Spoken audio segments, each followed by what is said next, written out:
हाँ जी। बाबा अवैतवाणी ने बोला है कि ये माने कि मेरी उम्र नई दुनिया की सौगात दी है। अवैतवाणी ने बोला है तुम बच्चों को नई दुनिया की सौगात दी है तो तुम नई दुनिया माना जाना करते हो। लेकिन एनएस में कोई जाता है तो कभी वापस ही नहीं आता। कहीं बाप आता ही नहीं? नहीं, वापस नहीं आते। वापस ही नहीं आते। नई दुनिया का फाउंडेशन है ना। नई दुनिया किसको कहा जाता है? नया संगठन किस चीज का फाउंडेशन है? सतयुग का फाउंडेशन है ना। तो जो सतयुग में है नई दुनिया में जाएगा फिर वापस आना चाहिए तो नहीं आता है। कोई कोई फिर आ भी जाते हैं जो बीच में लटके रहते हैं, क्योंकि बुद्धि योग से पूरे नहीं जाते तो कोई वापस भी आ सकते हैं, क्योंकि स्वर्ग तो नहीं है। स्वर्ग का फाउंडेशन ही है ना। नई दुनिया थोड़ी ही है, नई दुनिया का फाउंडेशन है। जैसे मकान का फाउंडेशन गहराई में डाला जाता है तो मकान तो ऊपर दिखाई पड़ता है, फाउंडेशन तो नीचे चला गया। उस फाउंडेशन के ऊपर सारा मकान खड़ा हुआ है। और बाबा जो चित्र फट जाते हैं एडवांस कैलेंडर, तो उन चित्रों को फेंक तो नहीं सकते, तो क्या करें? क्यों नहीं फेंक सकते? क्यों बाबा कितने पॉइंट लिखे रहते हैं पॉइंट छिपे रहते हैं? लिखे रहते हैं ना। क्या छिपे रहते? पॉइंट छिपे रहते हैं। अरे तुम कब तक नहीं फाड़ोगे? वो तो फटना ही है, सड़ना ही है। विनाश होगा तो सारी दुनिया की सभी चीजें फट जाएंगी, सड़ जाएंगी। ये तो भक्ति मार्ग की बातें हैं। जड़ चित्रों की पूजा करते रहते हैं, जड़ चित्रों को मान देते हैं। अभी प्रैक्टिकल में भगवान आया हुआ है तो कोई मान नहीं देते।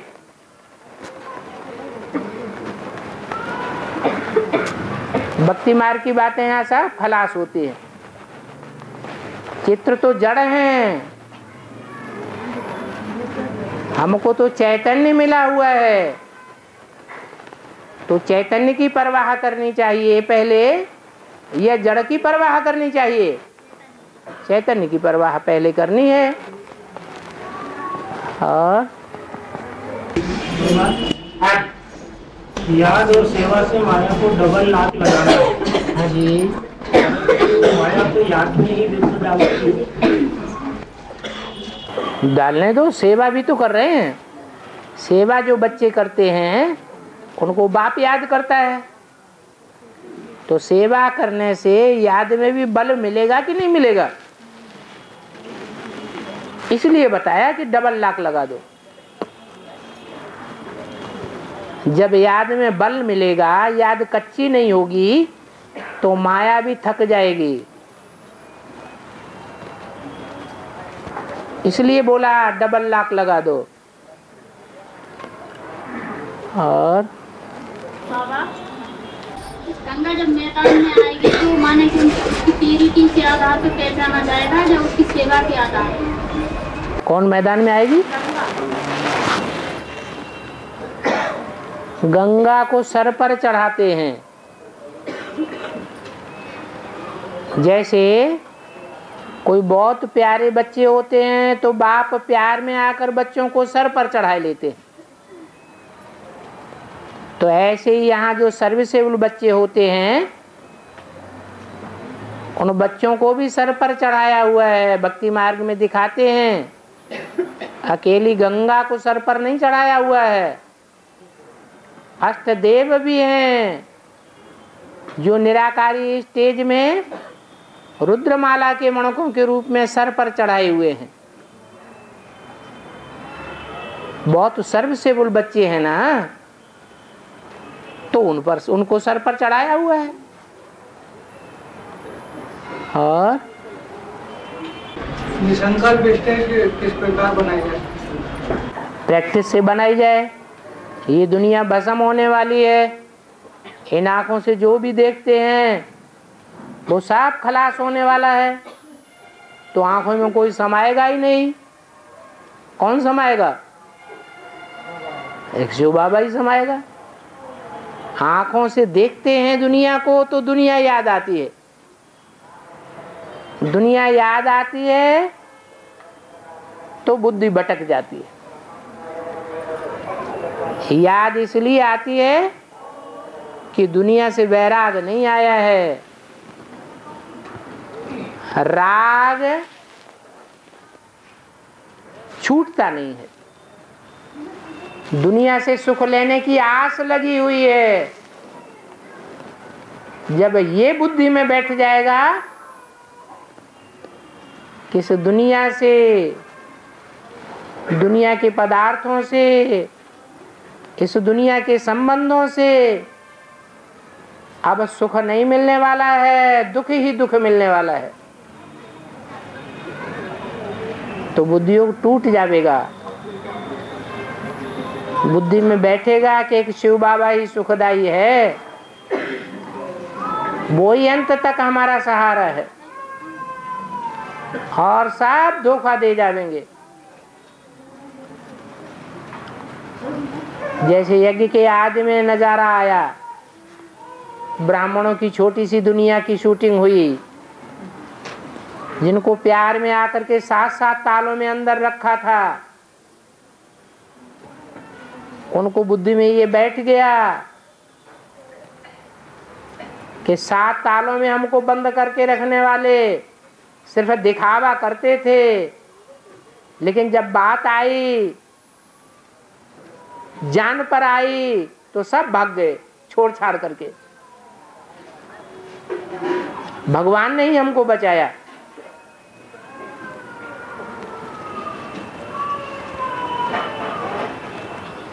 और बाबा, यज्ञ के आदि में जो राम बाप वाली आत्मा थी ना, उसके साथ कितने सहयोगी बने थे, माने किसका पता नहीं।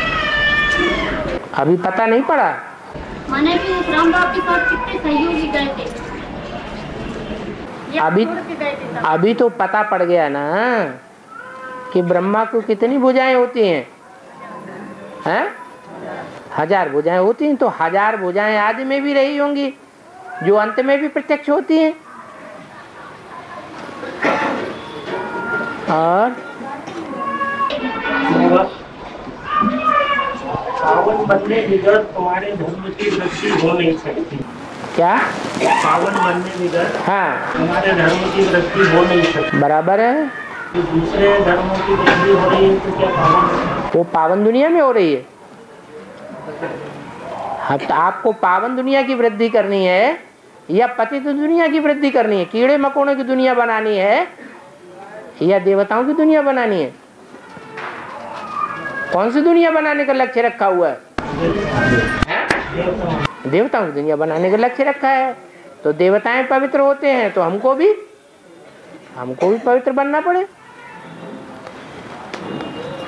जैसा लक्ष्य होगा वैसे लक्षण आएंगे। तो फॉलो अगर क्राइस्ट को किया तो लक्षण कैसे आएंगे? क्रिश्चियंस जैसे ही लक्षण आ जाएंगे, मुसलमानों जैसे लक्षण आ जाएंगे। फिर तो पतित बनेंगे या पावन बनेंगे? क्या बनेंगे? पतित ही बनेंगे। और संकल्पों का हिसाब किताब कैसे? बिंदी रूप में टिक जाओ, सब संकल्प कटते रहेंगे, फुल स्टॉप लगता रहेगा, संकल्प आना बंद हो जाएंगे। है? गाड़ी में ब्रेक लगाया जाता है ना, ट्रेन भी चलती है तो ब्रेक लगाते हैं ना, थोड़ी सी किर्र किर्र की आवाज होगी थोड़ी देर, फिर बंद हो जाएगी।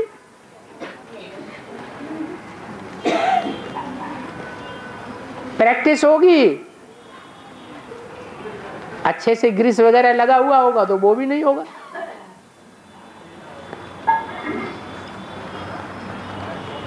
और ऐसे में तो माने कि कोई मुखिया नहीं है, ऐसे में कोई मुखिया नहीं है, फिर वहाँ पे लाइन बना के बैठते हैं सभी लोग। क्या नहीं है? कोई मुखिया नहीं है उनके ऊपर का चलाने वाला, ब्रह्म कुमारी चला रही है उनका। ब्रह्म कुमारियाँ मुखिया नहीं हुई? नहीं, मुखिया तो है लेकिन वहाँ पे उनका सबसे ऊंचा नहीं है। कौन मुखिया? माने की जहाँ से जैसे आप हो, हम सबके रक्षक हो, लेकिन वहाँ पे तो नहीं है ना कोई। ब्रह्म बाबा का शरीर छूट गया ना। यहाँ कौन बाप मुखिया बन के रक्षक बन के आया हुआ है? फरक्काबाद में अभी इतना गड़बड़ हुआ तो क्या बाप ने वहां जाके रक्षा की है?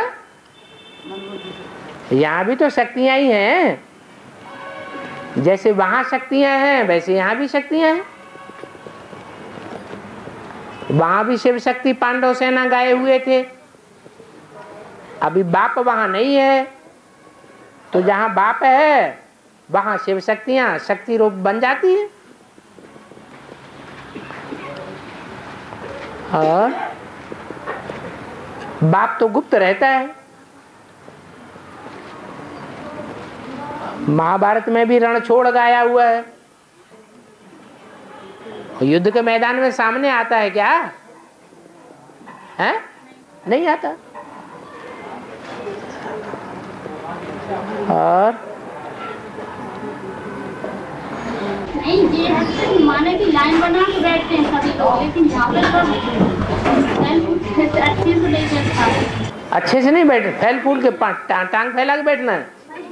हाँ, लाइन बना के नहीं बैठते ना। लाइन बना के। ये परिवार है या स्कूल है? या परिवार और स्कूल दोनों है? दोनों है। इसमें आप टांग फैला के बैठना चाहो बैठ जाओ, आ जाओ, कोई कुछ नहीं कहेगा। और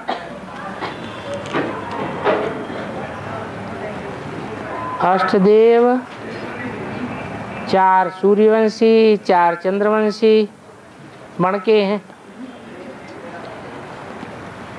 बाबा ने बोला है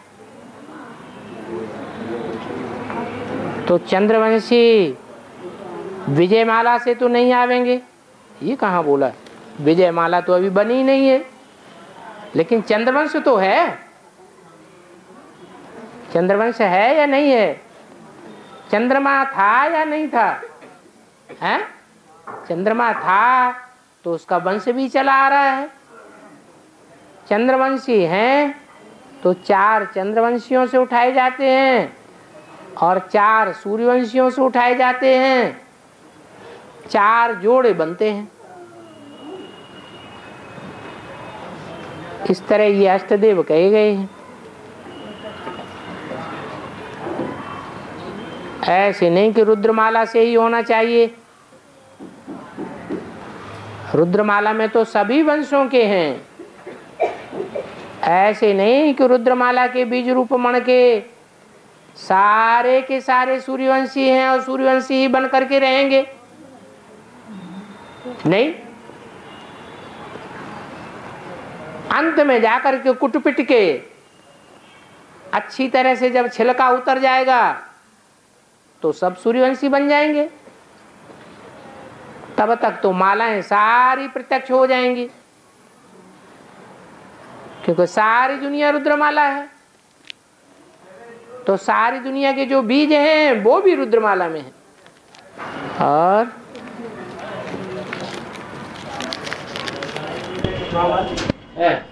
जहाँ नरक की दुनिया के बीच में स्वर्ग स्थापन होगा, वहाँ माया रावण और मायावी संकल्प भी प्रवेश नहीं कर पाएंगे।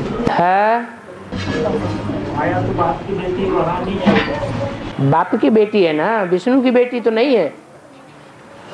वहाँ विष्णु का राज्य होगा या बाप का राज्य होगा? बाप राजी करता है? हैं? बाप राजी करता है? शंकर को स्वर्ग में दिखाया गया है? नहीं दिखाते। इंद्र को स्वर्ग में दिखाते हैं। शंकर तो लंगोटिया है। और संकल्पों की पवित्रता के साथ साथ स्थूल पवित्रता कब और कैसे आ गई? संकल्पों की पवित्रता के साथ साथ स्थूल पवित्रता कब और कैसे? साकार की स्थूल पवित्रता, संकल्पों की पवित्रता से स्थूल पवित्रता कब और कैसे आएगी? ब्राह्मणों में ब्राह्मणों में कब आवेगी? नंबरवार ब्राह्मण है कि सब एक जैसे हैं? तो नंबरवार आवेगी, कब का सवाल ही नहीं। कोई की पहले संकल्प शुद्ध हो जाएंगे, कोई की बाद में संकल्प शुद्ध होंगे। जो जो संकल्प शुद्ध वाली आत्माएं बनती जाएंगी, उनके मन के प्रत्यक्ष होते जाएंगे। कौन से नंबर के मन के हैं वो भी प्रत्यक्ष हो जाएगा।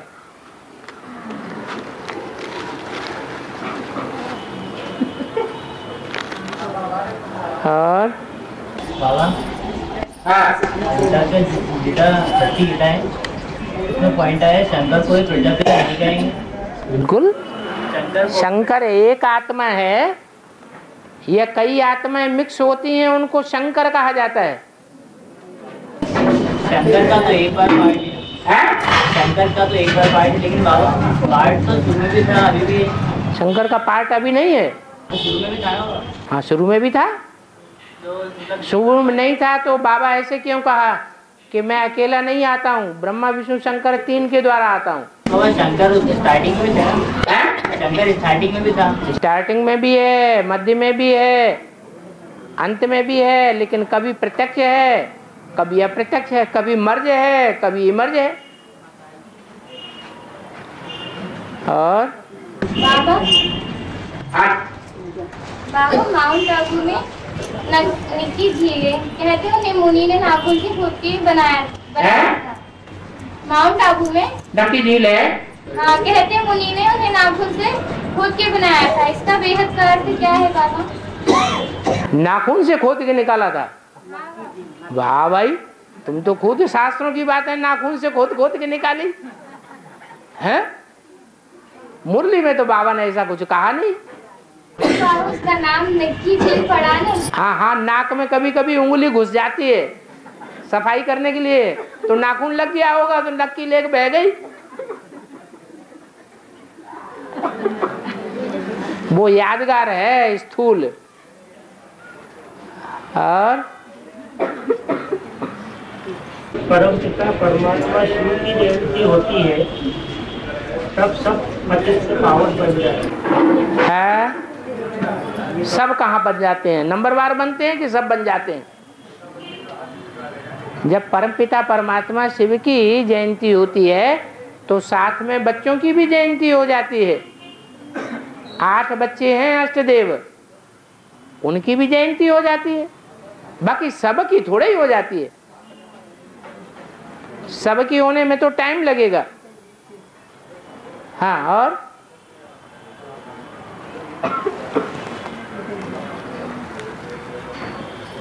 बाबा लक्ष्मी नारायण के चित्र में बाबा नीचे राधा कृष्ण के हाथ में मुरली बताई है, राधा के हाथ में। तो क्यों बताइए बाबा? इसलिए बताइए कि वहां कोई दूसरा धंधा होता ही नहीं है। डांस करो, संगीत बजाओ, वहां कोई यंत्र कारखाने में नहीं बनाए जाते हैं, नैसर्गिक यंत्र होते हैं। बांस की बांसुरी दिखाई गई है, पत्तों के भी यंत्र बनाए जाते हैं, वो बजाते रहते हैं। नाटक करना, चित्रकारी करना, वाद्य यंत्र बजाना, खेल पाल करना, यही उनका धंधा होता है। जैसे आज के बड़े बड़े ऑफिसर्स ऑफिस में काम करना ज्यादा चाहते हैं या क्लब में जाकर के मौज मस्ती ज्यादा करना चाहते हैं? क्लबों में जाकर के मौज मस्ती ज्यादा करना चाहते हैं। ऑफिसरों की बात छोड़ो, यथा राजा तथा प्रजा, सारी प्रजा के जितने भी नौकर चाकर हैं सब ऐसे ही हो गए, कोई काम नहीं करना चाहता, बस मस्ती मारना चाहते हैं। तो बाबा ऐसी दुनिया तैयार कर रहे हैं जहां मस्ती ही मस्ती होगी, काम धंधा कुछ भी नहीं होगा। मुरली बजाएंगे और वाद्य यंत्र बजाएंगे, नाचेंगे, कूदेंगे, खेलेंगे और बाबा शंकर को हनुमान का अवतार मानते हैं? हनुमान का अवतार नहीं मानते हैं, हनुमान को शंकर का रुद्रावतार मानते हैं। तो वहाँ पे ब्रह्मा की सोल भी हनुमान का पार्ट, तीनों आत्माएं मिलकर के शंकर का रूप हैं। ब्रह्मा, शिव और राम वाली आत्मा, उसमें भी सूक्ष्म शरीरधारी कौन है अभी? है ब्रह्मा। तो ब्रह्मा को शंकर तो कह सकते हैं, लेकिन प्रजापिता नहीं कह सकते। क्यों? प्रजापिता प्रजा के साथ होगा या सूक्ष्म वतन में होगा? हाँ, तो ब्रह्मा का पार्ट हनुमान का पार्ट भी है, सूक्ष्म शरीरधारी पार्ट है, ज्यादा पावरफुल पार्ट है। और बाबा ने कहा है मुसलमान धर्म की आधार मूर्त आत्मा बाबा को बेसिक ज्ञान देने के निमित्त बनी। तो क्या वो आत्मा अभी तक भी एडवांस ज्ञान नहीं उठाया?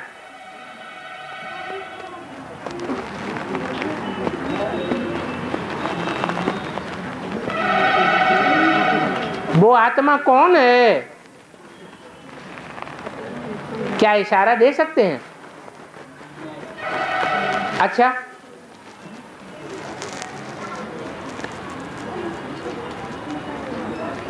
बाबा कौन है?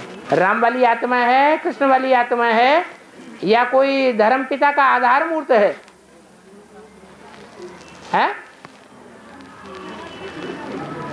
बाबा जिसे कहते हैं शिव बाबा, शिव माने आत्मा, बाबा माना शरीर, शरीरधारी। तो बाबा कौन है? राम है, कृष्ण है, या धर्म पिताओं की कोई आधार मूर्त आत्मा है? राम वाली आत्मा है। तो झाड़ के चित्र को ध्यान से देखो,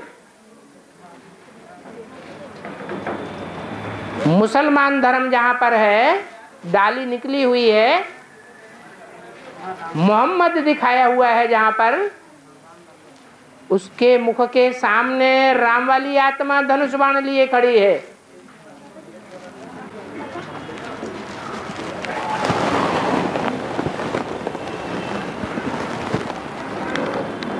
इससे साबित होता है कि हमारे बड़े से बड़े दुश्मन कौन है? मुसलमान हमारे पुराने दुश्मन हैं। जब से ये मुसलमान भारत में आए हैं तब से भारत परतंत्र हुआ है।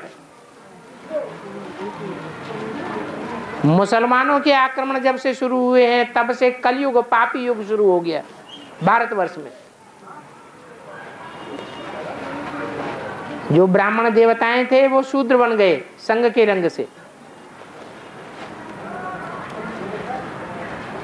तो जिन्होंने हमको शूद्र ज्ञानी बनाया वो ही निमित्त बनते हैं ज्ञान देने के। विदेशी पहले ज्ञान को पहचानते हैं या स्वदेशी पहले ज्ञान को पहचानते हैं? कौन पहचानते हैं? विदेशी पहचानते हैं। तो मुस्लिम धर्म की जो आधारभूत आत्मा है, जो मोहम्मद के रूप में दिखाई गई है, वो निमित्त बनती है राम वाली आत्मा को संदेश देने के लिए।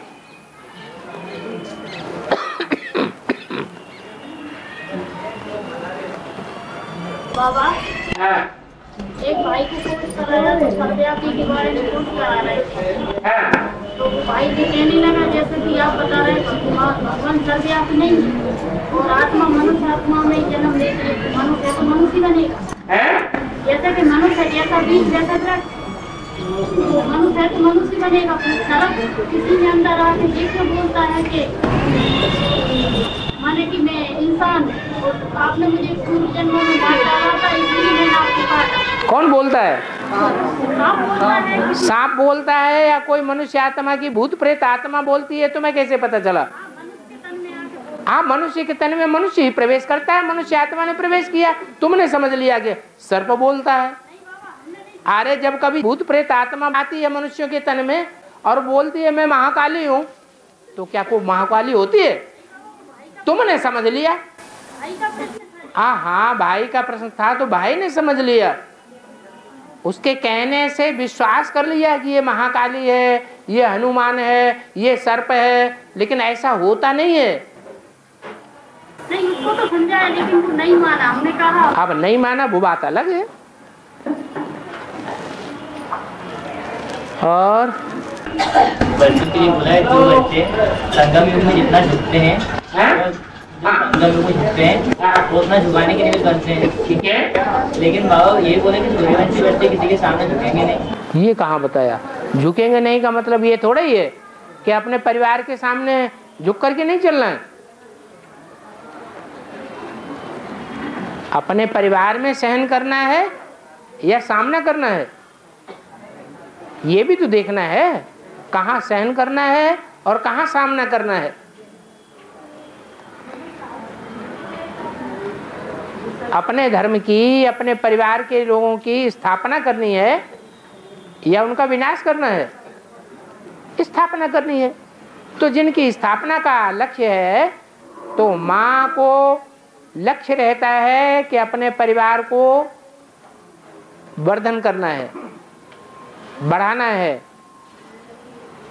पालना करनी है, तो माँ सहन करती है, तब होता है। ऐसे ही हम भी ब्रह्मा बन करके उनकी पालना करें, ब्रह्मा बन करके सहन शक्ति धारण करें, तब ये परिवार स्थापन होगा, तब ब्राह्मण सो देवता बनेंगे। हाँ, जो और धर्म हैं, और धर्म वाले हैं, उनको नहीं पनपने देना है। उनके सिद्धांतों को अगर हम पनपने देंगे तो ये दुनिया नरक ही बनी रहेगी। उनका मुकाबला करना है। मुकाबला करने का मतलब ये नहीं हिंसा करनी है। उनके बोले गए पॉइंट्स को हमें स्वीकार नहीं करना है। बाबा वो सुबह मुरली सुनने आते हैं, नाच करते हैं, घर पे बोलते हैं कि तुम मुरली सुनने जाती हो, तुम्हें कौन सा इनाम मिलता है? खुशी का इनाम मिलता है। हाँ, कौन सा इनाम मिलता है? खुशी का इनाम मिलता है। उन्होंने बोला बाबा कि खुशी का इनाम मिलता है, तो इससे घर में ही खुशी मनाओ ना, तो वही इनाम मिलेगा। सही बात है, पहले अपने घर में खुशी मनाओ। अपने घर में तो नाराज ना, लड़ाई न करो, तो लोगों को विश्वास होगा कि इन्हें कुछ मिला हुआ है। अगर वो देखेंगे ये घर में ही कहाँ लाएं कर रही है, तो खुशी कहाँ हुई? प्रैक्टिकल जीवन में कुछ अलग देखेंगे और बोल कुछ और देखेंगे, तो मानेंगे थोड़े ही।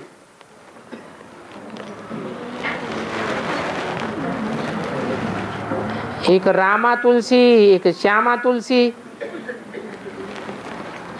श्याम तुलसी के पत्ते गर्मियों में झड़ जाते हैं और राम तुलसी के पत्ते भी झड़ते तो हैं, परंतु नए नए हरे पत्ते भी उसी समय निकलते भी हैं। पुराने पत्ते झड़ते हैं और साथ ही नई छोटी छोटी पत्तियां, किल्लियां निकलती भी हैं। इसका क्या मतलब है? इसका मतलब ये है कि जो श्यामा तुलसी है वो बिल्कुल टूट जाती है ज्ञान में से, और बाल बच्चे भी उसके पैदा नहीं होते। और जो रामा तुलसी है, जगदम्बा, वो झड़ती तो है, ज्ञान में से टूटती तो है, लेकिन छोटी छोटी बच्चियां ढेर सारी पैदा होती रहती हैं।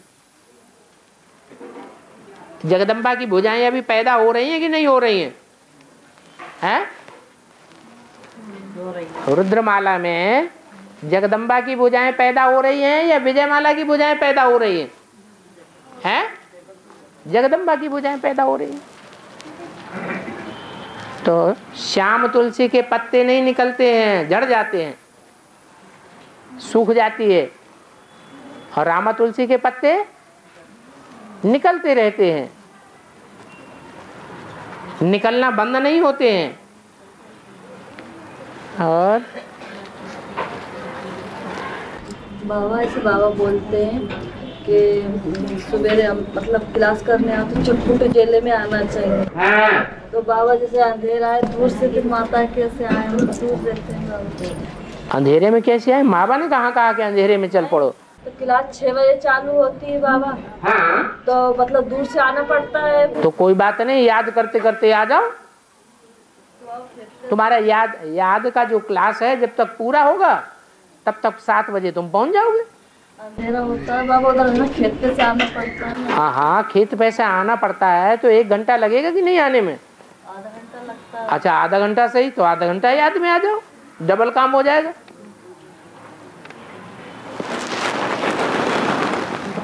बाबा, जो बाबा गंगा सागर का मेला होता है, उसमें बाबा मंदिर समुद्र में से निकल जाता है। जो गंगा सागर का मेला होता है उसमें जो मंदिर है शिव का, वो निकल आता है समुद्र। निकल आता नहीं है, ऊपर आ जाता है। ऊपर नहीं आ जाता है।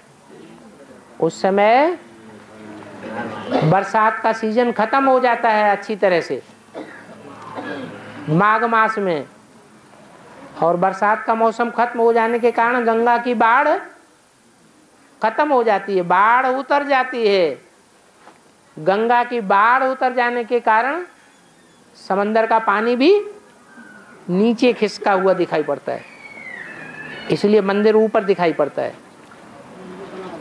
और बाबा, अपकारियों पर भी उपकार करना है, नहीं तो बहुत मजा खाएंगे। ठीक है। तो जैसे कि बीते बहन जी ने बोला है कि हमारी जहाँ क्लास होती है वहाँ नहीं, हाथ जोड़ के निवेदन है। ठीक है। फिर कैसे उपकार किया? अच्छा, मनसा से उनका उपकार नहीं कर सकते हैं? हाँ, मनसा से उनके लिए शुभ भावना, शुभ कामना नहीं कर सकते। जब सूर्यवंशी हैं तो विश्व कल्याणकारी हैं या सिर्फ सूर्यवंशियों के ही कल्याणकारी हैं? हैं? सारे विश्व के पिता है ना, सारे विश्व की बीज रूप आत्माएं है ना, सारे विश्व के पूर्वज है ना। तो जो पूर्वज होते हैं वो अपनी सारी ही वंशावली के प्रति शुभ भावना को, शुभकामना रखते हैं। जो पूर्वज नहीं होते हैं, बाद की पीढ़ियों की पैदाइश हैं, वो आपस में लड़ते झगड़ते हैं, उनमें शुभ भावना और शुभकामना नहीं आती है, क्षुद्रवंशी कहे जाते हैं। और बेहद में खरगोश और कछुए की रेस है? बेहद में कछुए और खरगोश की रेस का कछुआ, कछुए और खरगोश की रेस में जिसमें कछुआ जीत जाता है और खरगोश हार जाता है। हाँ, तो जबकि खरगोश तेज दौड़ता है? जबकि खरगोश फास्ट दौड़ता है, हाँ फिर भी कछुआ जीत जाता है। हाँ, खरगोश जो है वो तेज दौड़ता है और हाई जंप भी लंबी लंबी लगाता है। कछुआ ना तेज दौड़ता है और ना हाई जंप तेज लगाता है, लेकिन उसमें क्या विशेषता होती है? कुछ विशेषता होती है कि नहीं? क्या? नहीं, उसमें विशेषता होती है इंद्रियों को समेटने की। जब माया का आक्रमण होता है तो इंद्रियों को समेट लेता है। तो ऐसे ही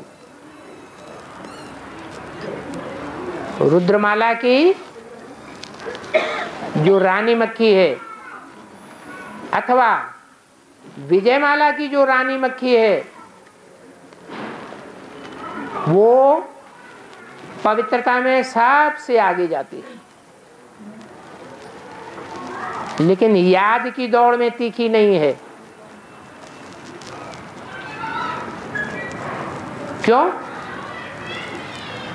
क्योंकि बाप का पूरा परिचय नहीं मिला है। परिचय पूरा न होने के कारण पूरा निश्चय बुद्धि नहीं होती है, इसलिए तेज चाल नहीं है, दौड़ नहीं है, लेकिन प्योरिटी की पावर के आधार पर निरंतर खुशी में रहती है। अंदरूनी खुशी है, इसलिए जीत हो जाती है। और बोला है कि जो गिराने के निमित्त बनते हैं वो उठाने के निमित्त। ठीक है, प्रजापिता सारी दुनिया को गिराने के भी निमित्त बना द्वापर के आदि में। तो इस्लाम धर्म का आता है ना कि इस्लाम धर्म ने द्वापर से पूरे भारत को नहीं गिराया। इस्लाम धर्म ने सीधा नहीं गिराया। एडम और आदम पहले नीचे गिरे, या इब्राहिम जो ऊपर से आता है वो नीचे गिराता है? हैं? कौन नीचे गिरे पहले? एडम और आदम ही पहले नीचे गिरे। यथा राजा तथा प्रजा हो जाती है। प्रथम मीरा बाबा 1976 से प्रत्यक्ष है। प्रथम मीरा जो है 1976 से। मीरा, हाँ, जैसे 7 हीरे और 1976 से मीरा प्रत्यक्ष नहीं है, हीरा हीरा हीरा प्रत्यक्ष है। हाँ जी। तो वैसे नंबरवार 7 हीरे और प्रैक्टिकल में कब में था? कब तक में था? तो अभी एक नया हीरा और नहीं निकला ना? अखबारों में आया था ना, एक और नया हीरा निकला जिसकी कीमत आंकी नहीं जा रही है। कोनीर हीरे से भी ज्यादा कीमती दिखाई पड़ रहा है। ऐसे ही और भी प्रत्यक्ष हो जाएंगे। और आदि देव आदि देवी तो आदि में होते हैं। आदि देव आदि देवी तो आदि में होते हैं। हाँ, आदि देव को प्रजापिता नहीं कहेंगे। आदि देव को प्रजापिता नहीं कहेंगे।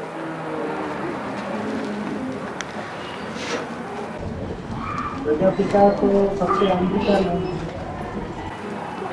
देव विकारी होता है, निर्विकारी होता है, हैं? और प्रजा, प्रजा विकारी है, निर्विकारी है। और उसका पिता वो भी विकारी है। बाबा वो कौन सा हीरा है? वो कौन सा हीरा है? कौन सा? वो तो अखबारों में निकला है, मुझे क्या पता, मैं तो अखबार पढ़ता ही नहीं हूँ। बाबा ने बताया नहीं अभी। जो नए नए सरेंडर होते हैं तो वो पुरानी पुरानी बहनों की ही बात मानते हैं, उनकी बातों को श्रीमत मान करके चलते हैं। तो क्या कहेंगे, ये बात सही है या गलत है? हैं? क्या पुरानी सब बहनें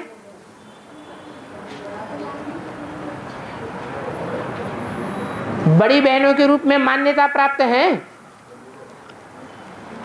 क्या सभी पुरानी बहनों की मत मानते हैं? नहीं, कोई कोई पुरानी बहनें हैं जिनको बाबा की विशेष छत्र छाया मिली हुई है, उनकी बातों को मानते हैं। ऐसे तो नहीं सबकी बातों को मानते हैं।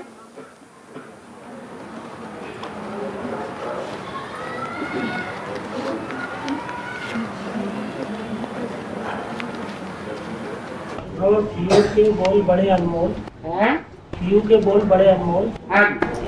जीवन मुक्ति मिलती है पीयू के बोल से हैं। पीयू की वाणी तो अभी निकली नहीं। पीयू को पहचाना है? अरे आपने इस पीयू को पहचाना है? पहचाने तो वाणी नहीं पहचानी।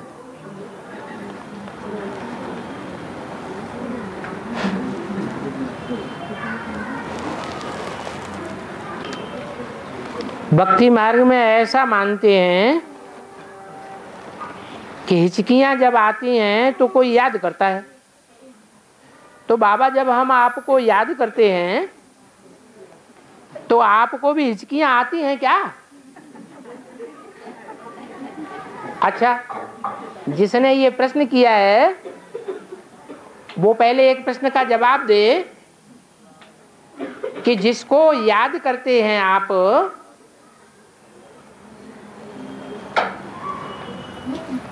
वो साकार बाबा को याद करते हैं या निराकारी बाबा को याद करते हैं? कौन सी आत्मा को याद करते हैं? बुट्टू आत्मा को याद करते हैं कि भगवान आत्मा को याद करते हैं? अरे कौन सी आत्मा को याद करना आत्मा का काम है कि देह का काम है? आत्मा का काम है। तो कौन सी आत्मा को याद करते हैं? साकार में निराकार को याद करते हैं। साकार को याद नहीं करते, साकार में निराकार को याद करते हैं। तो जिसको याद करते हैं उसको हिचकियां आने का सवाल हो सकता है? हैं? उसको कैसे होगा? जो आत्मा एडवांस में शरीर छोड़ रही बाबा, तो कौन सा जन्म रहा होगा जो दोबारा जन्म लेके फिर ध्यान में आएंगे? 84वां जन्म। अगला जन्म होगा वो एक्स्ट्रा ऑर्डिनरी जन्म होगा। क्या? हाँ, वो 21वां जन्म भी गाया जाएगा। और जब तक बाबा के पास परम धाम में होंगे, हाँ, तब तक हम भी ज्ञान सागर होंगे। हाँ, परम धाम में कौन से में? साकार परम धाम में या निराकार परम धाम में? और कुछ? बाबा आप कहते हैं बच्चे मुझे याद करते हैं तो मैं खिंचा चला आता हूं। लेकिन बाबा हमने तो ये देखा है कि जब आप फ्लाइट में होते हैं या फिर आपका ट्रेन का टिकट होता है तब ही आप आते हैं। अच्छा, किसी को पता चलता है कि फ्लाइट में कब है, ट्रेन में कब है? हैं? तो झूठ बोल के लिख दिया है। और झूठ कंडे स्थापन करना है क्या? में हाइट कितनी होती है देवताओं की? है इसमें हाइट कितनी होती है देवताओं की? लंबाई उतनी लंबाई होती है जितनी यहाँ सामान्य मनुष्य की भारत में लंबाई होती है। जो देह अभिमानी होते हैं धर्म, वो लंबे चौड़े होते हैं क्योंकि उनकी आत्मा में देहभान भरा हुआ रहता है। जो आत्माभिमानी हैं जन्म जन्मांतर के, वो ज्यादा लंबे चौड़े कैसे होंगे? वो तो अपने धर्म के पक्के होते हैं। अपना धर्म सबसे बड़ा धर्म है, आत्म की स्थिति में रहना। स्वधर्मे निधर्म से यह, स्वधर्म क्या है? आत्मा का धर्म ही सबसे बड़ा धर्म है। तो जो आत्म की स्थिति में रहता है, उनके शरीर बहुत लंबे चौड़े नहीं होते हैं, सामान्य ही होते हैं। है बाबा, हाँ। बाबा पूरी मुरली शिव की होती है। ब्रह्मा भाई तो इंटरफियर करके बीच में बोलता है कि नहीं बोलता है? बोलता है। तो बाबा मुरली में फिर बीच में पॉइंट आता है, शिव भगवान वच मामेकम याद करो। है तो मतलब वो पॉइंट शिव का है? वो पॉइंट शिव का ही है। हाँ हाँ।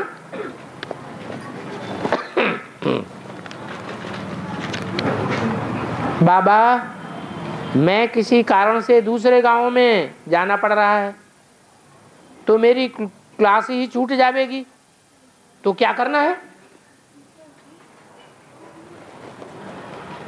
वो कारण का निवारण कर दो।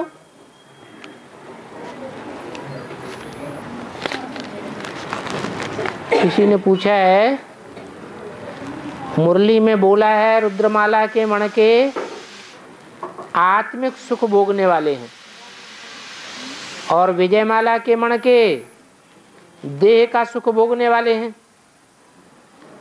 तो बाबा, रुद्रमाला के मण के आत्मिक सुख भोगने वाले हैं, तो उनको जन्म जन्मांतर को का पतित कैसे कहेंगे? जन्म जन्मांतर के पतित कैसे हुए? 63 जन्म में पतितपना होता है या जन्म जन्मांतर पतितपना होता है? 63 जन्म पतितपना कहेंगे, बाकी जन्म जन्मांतर पतितपना तो होता नहीं। बाकी रही आत्मिक सुख की बात, तो कोई आत्माएं महलों में रह करके सुख भोगना पसंद करती हैं, उन्हें मारा मारी पसंद नहीं। और कुछ आत्माएं ऐसी होती हैं जो महलों में बैठ करके सुख भोगना पसंद नहीं करती। अपने देश की रक्षा में शरीर भी चला जाए, प्राण भी छूट जाए, तो भी अंत समय में उनको सुखी ही होता है, और सुखी घर में जाकर के जन्म लेती है, अंतमते सोगते हो जाती है। इस तरह कहा जाता है कि वो आत्मिक सुख भोगते हैं, देह की सुख की परवाह नहीं रहती है। जिनको देह के सुख की परवाह रहती है, उनको आधीन होकर के रानी बनना पड़ता है, और जो देह के सुख की भी परवाह नहीं करते, वो राजा बन करके रहते हैं, स्वाधीन होकर के रहते हैं। किसी के भी अधीन बन करके रहना उनको पसंद नहीं है, इसलिए ये अंतर पड़ता है। जिन आत्माओं को संदेश देते 3 बात होगा, वो लोग सुन के रह जाते हैं। जिन आत्माओं को संदेश देते 3 बात होगा, तो वो सुन के रह जाते हैं। तो वो कौन से स्वर्ग मतलब उसमें आएंगे? जैसे राजा प्रजा बनाएगा, तो वो कौन से स्वर्ग में आएंगे? क्योंकि सूर्यवंश सतयुग में रहते हैं, सूर्यवंश सतयुग में रहते हैं, चंद्रवंश त्रेता में। तो जो जिन्हें संदेश दिए वो कौन से उसमें आएंगे स्वर्ग में? तो राजा की प्रजा का बनेगा। जो सिर्फ सुन लेते हैं लेकिन आगे नहीं बढ़ते, तो जो सुन लेते हैं उन सुनने वालों में अनेक धर्मों की प्रजा है। 8 नारायण हैं, वो एक धर्म के हैं या अलग अलग धर्मों में कन्वर्ट होने वाले हैं? तो 8 नारायण की जो भी प्रजा है, वो सारी प्रजा संदेश लेती है और संदेश लेकर के चली जाती है प्रजा वर्ग में। कोई में भी जैसे उनके आचरण होंगे प्रजा वर्ग में जाकर के, वैसे ही बनेंगे। और क्या वो 84 जन्म लेते? और चाहे 84 जन्म भी ले, ब्रह्मा जैसे होंगे, सुन करके चले जाते हैं, मानते नहीं, रेगुलर स्टूडेंट बनते नहीं, फिर ब्रह्मा कुमार के ब्रह्मा कुमारी, तो 84 जन्म लेंगे कि नहीं लेंगे? श्रेष्ठ हुए ना वो लोकल वालों से, वो तो चंद्रवंशी भी श्रेष्ठ हुए इनसे दुनिया वालों। दुनिया वाले जो चंद्रवंशी हैं उनमें वो इसलिए श्रेष्ठ हुए कि वो 4.5 लाख के आगे जो नंबर है 9 लाख तक का, उस कोष्ठ में आ जाते हैं, इसलिए श्रेष्ठ हो गए हैं। तो प्रजा ही दूसरे नंबर की प्रजा है ना, संगम युगी पहले नंबर की प्रजा थोड़ा ही है। जो संगम युगी पहले नंबर की प्रजा होगी वो तो यहीं प्रजा बन जाएंगे, यहीं सुख का अनुभव करेंगे, स्वर्गीय सुख का इसी जीवन में।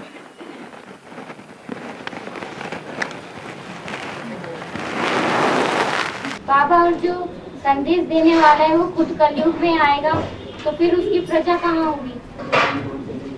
संदेश देने वाला कलयुग में अभी कोई है ही नहीं।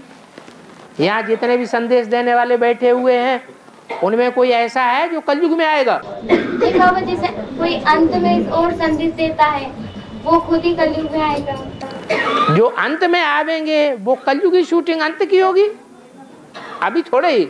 अभी तो धर्म पिताएं ही नहीं निकले हैं। जब धर्म पिताएं निकलेंगे तभी तो उनकी वंशावली शुरू होगी। और अष्टदेवों को सूर्यवंशी कहा जाता है, लेकिन विजयमाला तो चंद्रवंशी है ना, तो वो अष्टदेव में कैसे आएंगे? जैसे कन्याएं नीचे कुल की होती हैं, नीची कोटि के ब्राह्मण होते हैं, उनकी बच्चियां बनती हैं, फिर ऊंचे कुल वाले ब्राह्मण के साथ उनकी शादी हो जाती है, तो ऊंच कुल का ही गोत्र उनका माना जाता है। क्षत्रिय वंश की कन्या हो और ब्राह्मणों में शादी हो जाए तो वो ब्राह्मण ही कही जाती है। ऐसे ही जो भी चंद्रवंशी कन्याएं हैं, जब अष्टदेवों के साथ वर्ण करेंगी तो वो भी सूर्यवंशी के ही जावेंगी। जैसा संग वैसा ही उनको रंग लग जाएगा। बाबा, जो भी भक्ति मार्ग की परंपराएं वो सब संगम युग के हैं, शूटिंग नहीं है। तो बाबा, जैसे गुरुवार को लोग ना सर धोते हैं, ना बाल धोते हैं, ना नाखून वगैरह काटते हैं, तो इसकी शूटिंग कैसे होगी बाबा? नाखून और जो बाल हैं वो गंदे खून से बनते हैं या अच्छे खून से बनते हैं? है? नाखून जो बनते हैं वो गंदे खून से बनते हैं या अच्छे खून से बनते हैं? है? गंदा खून होता है, जैसे पसीना वगैरह निकलता है, तो जो गंदगी है वो बाहर निकलती है। उस गंदगी को सद्गुरुवार के दिन नहीं निकालते हैं। अभी हमारे ऊपर सद्गुरु की दशा है, तो हम भी विकारों में जाकर शरीर से गंदगी न निकालें तो अच्छी बात है। बेहद में ही तो है ये। अरे विकारी बनते हैं तो गंदगी निकलती है कि नहीं? शरीर से निकलती है। शक्ति क्षीण होती है या नहीं क्षीण होती है? जो भी खून निकला वो नाली में जाता है, गंदगी बनता है या शुद्ध खून बनता है? हमारे काम आता है, काम की चीज है क्या? नहीं। बच्चे भी अगर पैदा होंगे तो भी बिच्छू टिंडन पैदा होंगे, तो बिच्छू टिंडन हमारे काम की चीज है क्या? तो जैसे वो नाखून हैं दुख देने वाले, बाल हैं विकारी पने की यादगार, क्या हद में मानना चाहिए कि नहीं मानना चाहिए? है? हद में ये सब मानना चाहिए कि नहीं? क्या हद में? बाल धोना, नाखून काटना, ये हद की ही तो बात है। ये भक्ति मार्ग के हद की ही तो बात है। वो हद का खून है, ये हमारे संकल्पों का बेहद का खून है। बेहद का खून, अगर संकल्पों का बेहद का खून हम रोक दें, संकल्पों को जाम कर दें, हम बिंदु रूप में टिक जाएं, तो ये गंदा खून बाहर आएगा। जिस गंदे खून से बिच्छू टिंडन पैदा हो रहे हैं वो गंदा खून बाहर आएगा। जो मनुष्य की, स्त्री और पुरुष की शक्ति क्षीण होती है विकारों में जाने से, वो नाली में चली जाती है, गंदा खून बन जाता है, गंदगी बन जाती है। वो फायदेमंद चीज है या नुकसानदायक चीज है? वो तो बहुत भारी नुकसान हो गया। इसलिए वो गंदगी नहीं निकालना चाहिए जब हमारे ऊपर बृहस्पति की दशा बैठ रही है।